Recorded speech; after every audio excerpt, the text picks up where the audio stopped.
امام الانبیاء خاتم النبیین حضرت سیدنا محمد الرسول اللہ صلی اللہ علیہ وسلم مشرکین مکہ کے سامنے اللہ کا پیغام لا الہ الا اللہ یہ پیش کر رہے ہیں، اور امام الانبیاء نے لا الہ الا اللہ کی حقیقت کو جب بیان کیا تو انہیں مقابلے میں یہ بات سمجھ نہیں آئی ہے۔ امام الانبیاء نے ارشاد فرمایا، مدد کے لیے صرف اللہ کو پکارو، مدد کے لیے صرف اللہ کو پکارو، غیر اللہ سے مدد مت مانگو، یہ تو شرک ہے۔ دیکھو، ہم ہر نماز کے اندر اللہ رب العزت نے ہمیں حکم دیا ہے، ایاک نعبد و ایاک نستعین، اے اللہ ہم تیری ہی عبادت کرتے ہیں اور تجھ ہی سے مدد مانگتے ہیں۔ اب اس کو سمجھائے کون؟ اس کو کون سمجھائے؟ اب بڑے بڑے لوگ جب حیران ہوتا ہے بندہ، کتمان علم کر رہے ہوتی ہیں، ظاہر ہے کتمان علم مولوی نہیں کرنا ہے نا، کسی اہم آدمی نے تو نہیں کرنا نا، اسے تو پتہ ہی نہیں ہے۔ اسی لیے قرآن مجید نے بڑی وضاحت کے ساتھ فرمایا، یہودیوں اور عیسائیوں کے علماء نے کتمان علم کیا، دنیا کی خاطر کیا، مال کی خاطر کیا۔ اب یہاں جب صاحب علم بندہ منبر رسول پر بیٹھ کر یہ آیت پڑھتا ہے جی، تو بڑا افسوس ہوتا ہے جب وہ کہتا ہے عوام تو جاہل ہوتے ہیں، انہیں کیا پتا علم کیا ہے۔ تو کہ ایاک نعبد و ایاک نستعین کا کیا مطلب ہے جی؟ اللہ ہی سے مدد مانگو، اللہ ہی کی عبادت کرو، تو پھر تم کپڑے پہنتے ہو تو پھر اللہ کو بلایا کرو، نعوذ باللہ۔ کھانا کھاتے ہو تو پھر اللہ کو کہا کرو نا، اللہ پھر کدھر چلا جاتا ہے؟ ایسی گفتگو کرتی ہے ایسی۔ حالانکہ اس کا معنی کیا ہے؟ ایاک نعبد و ایاک نستعین، اے اللہ ہم تیری ہی عبادت کرتے ہیں، تجھ ہی سے مدد مانگتے ہیں۔ اس کا کیا مطلب ہے میرے بھائی؟ ایک ہوتی ہے مدد، اب ذرا اس بات کو سمجھنا، ایک ہوتی ہے مدد اور ایک ہوتا ہے تعاون، ایک ہوتا ہے تعاون۔ قرآن مجید نے اس جملے کا ذکر کیا ہے، تم ایک دوسرے کا تعاون کرو، اور تعاون ما تحت الاسباب ہوتا ہے اور مدد ما فوق الاسباب ہوتی ہے۔ کیا مطلب کہ تعاون ما تحت الاسباب ہوتا ہے اور مدد ما فوق الاسباب ہوتی ہے۔ فرق کیا ہے؟ فرق یہ ہے، تعاون میں دو طرفہ ٹریفک چلتی ہے اور مدد میں دو طرفہ ٹریفک نہیں چلتی ہے۔ کیا مطلب؟ مثال کے طور پر آپ کو کسی چیز کی ضرورت پڑ گئی، آپ نے اپنے دوست کو فون کیا، میری مدد کرو، تعاون کرو میرے ساتھ۔ کیا مثال؟ یہ بوری اٹھا کے سائیکل پر رکھ دو، یہ سامان میرے گھر میں پہنچا دو، مجھے ہسپتال لے چلو، مجھے ہسپتال۔ یہ کیا ہے؟ یہ تعاون ہے۔ کیا مطلب؟ آج اگر میں نے کسی کو بلایا ہے نا تعاون کے لیے، تو کل مجھے بھی ضرورت پڑ سکتی ہے کہ نہیں پڑ سکتی؟ کل مجھے بھی ضرورت پڑ سکتی ہے۔ میں نے کسی بھائی کو کہا، بھائی گلاس پانی کا دے دو، گلاس پانی کا، مجھے پیاس لگی ہے، تو کل مجھ سے بھی تو کوئی کہہ سکتا ہے نا میرے بھائی پانی دے دو۔ تو یہ کیا ہے؟ یہ اللہ کہتے ہیں اسباب دنیا ہے، اس کے بغیر تو دنیا چل ہی نہیں سکتی ہے۔ اس کے بغیر دنیا چلنے. یہاں دونوں طرفہ ٹریفک ہے. آج مجھے ضرورت پڑ گئی ہے تو کل تجھے بھی پڑ سکتی ہے. یہ آج تجھے پڑ گئی ہے تو کل مجھے بھی پڑ سکتی ہے. ہم یہ کہتے ہیں میرے بھائی کوئی بات نہیں ہے, آج آپ نے میری مدد کی ہے, میرے ساتھ تعاون کیا ہے, زندگی نے ساتھ دیا, کبھی میری ضرورت پڑی تو ہم آپ کی بھی کریں گے. ہوتا ہے نا, یہ دنیا ہے. یہ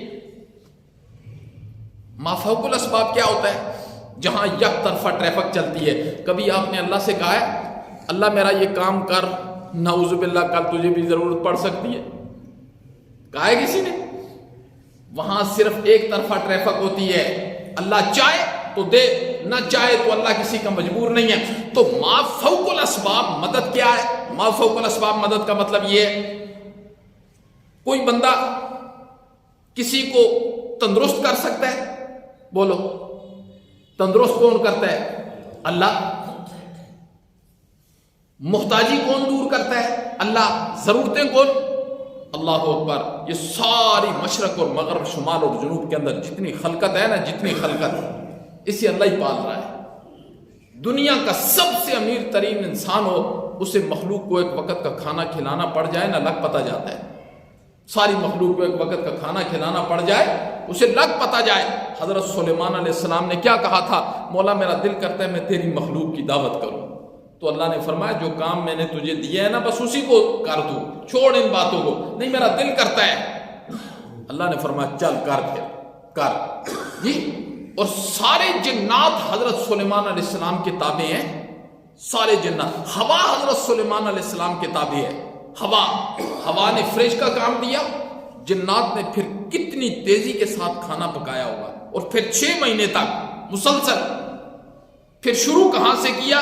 سمندری مخلوق سے, اور صرف ایک مچھلی نے منہ باہر نکالا, اس 6 مہینے کا کھانا 2 لقمے میں کھا کے چلی گئی. تو گلا کر کے گئی. اس نے کہا سلیمان اللہ مجھے روزانہ اتنے 3 لقمے دیتا ہے, آج تیرے دسترخوان پر مہمان بن کے آئی ہوں, 2 لقمے دے کے واپس بھیج دیے. یہ قدرت کس کی ہے؟ یہ قدرت صرف اللہ کی ہے. بس نبی پاک صلی اللہ علیہ وسلم یہ منوانا چاہتے تھے کہ میرے بھائی ما فوق الاسباب, ما فوق الاسباب. مدد مانگنی ہے تو صرف کس سے مانگنی ہے جی؟ حاجتوں میں, بیماریوں میں, مصیبتوں میں, دکھوں میں, غم میں, راحت میں, رنج میں, صحت میں, بیماری میں, بدحالی میں, خوشحالی میں, سفر میں, حضر میں, ہر حال میں اپنے اللہ کو سامنے رکھ کر اپنے اللہ سے مددیں مانگنی ہیں. اپنے اللہ سے مددیں مانگنی ہیں. مشرکین مکہ کو یہ بات نہیں سمجھ آئی تو پھر لڑائی جھگڑے کے سبب بھی یہی بات بنی ہے, صرف یہی بات بنی ہے. امام الانبیاء حضرت سیدنا محمد الرسول اللہ صلی اللہ علیہ وسلم نے مدینہ کے اندر رہ کر جو جنگیں لڑی ہیں, جنگیں 1 سال میں 3 جنگیں جی. یہاں صرف 5 منٹ کی جنگ ہو جائے تو معیشت کہاں پہنچ جاتی ہے. معیشت 1 سال میں 3 جنگیں لڑ رہے ہیں, اور دنیا کی سپر پاور طاقتوں کے ساتھ مقابلے ہو رہے ہیں. وجہ کیا ہے؟ لڑائی کس بات پر ہو رہی ہے؟ یہی بات تھی لڑائی کہ وہ اللہ کو تنے تنہا ماننے کے لیے تیار نہیں تھے. امام الانبیاء نے فرمایا کہ اللہ وحدہ لا شریک ہے.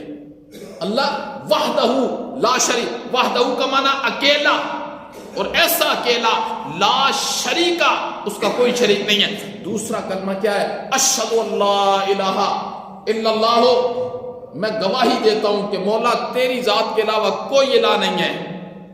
اشہد ان لا الہ الا اللہ واشہد ان محمدا عبدہ ورسولہ, مولا میں گواہی دیتا ہوں کہ نبی پاک پہلے تیرے بندے ہیں اور بعد میں تیرے رسول ہیں, بعد میں تیرے رسول ہیں.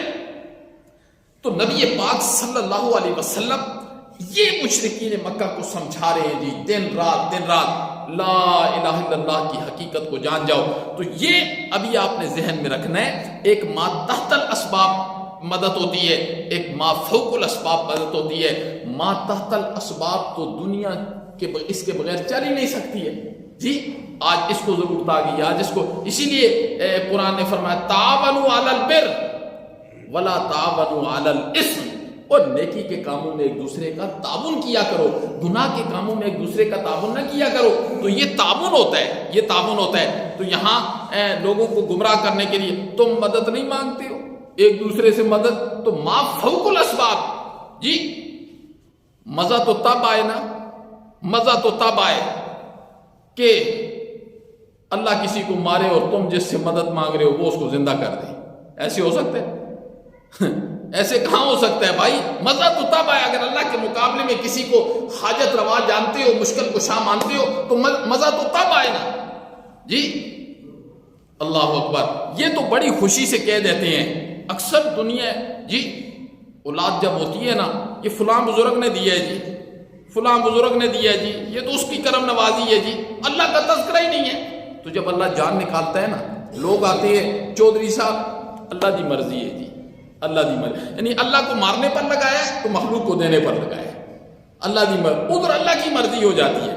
تو بھائی امام الانبیاء نے یہ بات سمجھائی ہے کہ لوگوں ہر حال میں، ہر آن، ہر گھڑی اپنے اللہ سے مدد مانگنی ہے۔ اللہ میں سمجھ نصیب فرمائے۔